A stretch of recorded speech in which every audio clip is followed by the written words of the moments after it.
दिलचस्प जानकारी जो है सौमित के साथ चर्चा करूंगा, क्योंकि मेरे सहयोगी जुड़ चुके हैं। वो बाज़ार में लगातार तेज़ी देखने को मिली और हर कोई यही कह रहा है कि बाज़ार कब थमेगा, क्योंकि हर रोज़ देखिए बाज़ार रिकॉर्ड ऊंचाई पे कारोबार कर रहा है। मेरे साथ सौमित जुड़ भी चुके हैं। सौमित, ये जब देखिए अगले दिन हर रोज़ पिछले 4 दिनों से तो ये ट्रेंड देखने को मिल रहा है कि रिकॉर्ड ऊंचाई, और बीते अगर आप 2.5-3 महीनों से देखिए, खासतौर पे मार्च के बाद से, तो बाज़ार में जो रैली आई है वो ज़बरदस्त आई है। लगातार तेज़ी, और खासतौर पे हमने देखा कि जिस तरह से खरीदारी देखने को मिली है, चाहे निफ्टी हो, बैंक निफ्टी हो, मिड कैप स्टॉक्स हो, कई सारे स्टॉक्स जो है मल्टी ईयर हाई पे कारोबार कर रहे हैं। लग रहा है कि ये तेज़ी क्या कभी रुकेगी, और नहीं रुकेगी तो कितनी जाएगी? ये एक ऐसा सवाल है जो लोगों को लग रहा है बार बार, और सौमित ने ये पूरा रिसर्च करके समझने की कोशिश की है। सौमित, चूंकि मैं आपके लिए थोड़ी मुश्किल बढ़ा रहा हूँ, क्योंकि इस बाजार में हर किसी को लग रहा है कि ये तेज़ी चलती रहे, लेकिन क्या ऐसा कुछ संभावना दिख रहा है कि ये तेज़ी थम सकती है, या ऐसी कोई गुंजाइश दिख रही है कि बाजार में वापस से मुनाफा वसूली देखने को मिल सकती है?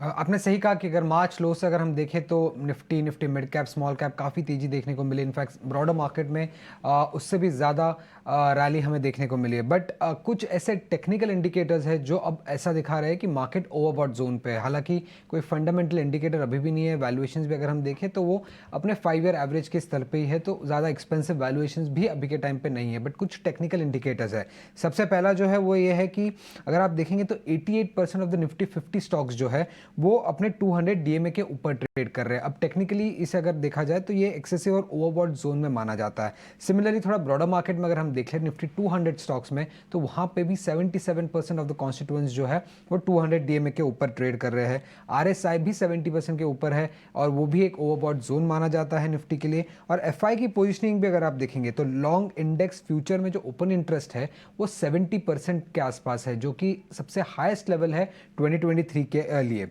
अब इंटरेस्टिंगली जो हमने देखा है पिछले 2 साल में अगर आप देखेंगे तो जब भी एफआई की जो लॉन्ग इंडेक्स फ्यूचर की पोजीशनिंग होती है वो अगर 70 to 77% के रेंज में होते हैं, उसके बाद हमें एक नेगेटिव रिटर्न देखने को मिला है।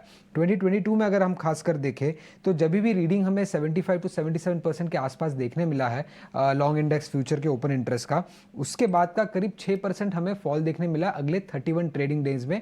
ऑन एन एवरेज 6% का फॉल है, ना ही ऐसा नहीं है कि हर बार 6% गिरा, बट ऑन एन एवरेज 6% का फॉल देखने मिला। जैसे कि अगर आप देखेंगे अप्रैल 2022 में जब 76% का था, तब करीब 10% का फॉल हमें देखने मिला था अगले 31 ट्रेडिंग सेशंस में। अप्रैल में भी अगर जनवरी में भी अगर आप देखते हैं 2022 में, तभी भी करीब 5.4% का फॉल देखने मिला था, और तभी की रीडिंग करीब 73% के आसपास की थी। बट नवंबर में जब 77% के आसपास की रीडिंग थी, तब सिर्फ 3.5% का फॉल देखने मिला। तो ऑन एन एवरेज 6% का ड्रॉप हमें देखने मिला है जब भी ये रीडिंग करीब 75 के आसपास आ जाता है। अभी ये रीडिंग 70% पे है, जो कि ऑलरेडी 2023 के हाई पे है। बट और भी टेक्निकल इंडिकेटर्स है जो इंडिकेट कर रहा है कि मार्केट ओवरबॉट जोन में है थोड़ा। तो सीधे तौर पे सौमित ने जो आंकड़े बताया उससे लग रहा है कि बाजार जो है थोड़ा ओवरबॉट जोन में, इसलिए लगातार ये कहा जा भी रहा लगातार, और निखिल कई बार ये बात कह चुके हैं कि थोड़ा सतर्क रहिए। बाजार में तेजी है लेकिन थोड़ा सतर्क रहिए। सौमित, शुक्रिया ये बेहतरीन जानकारी बताने के, क्योंकि बाजार में हर बार पैसा कमाना जरूरी नहीं है, कई बार सतर्क रहना और पोर्टफोलियो बचाना भी बेहद ज़रूरी है। जो मुनाफा है उसको बचाना भी बेहद जरूरी है, इसलिए हमने ये रिसर्च ली और आपको बताने की कोशिश की।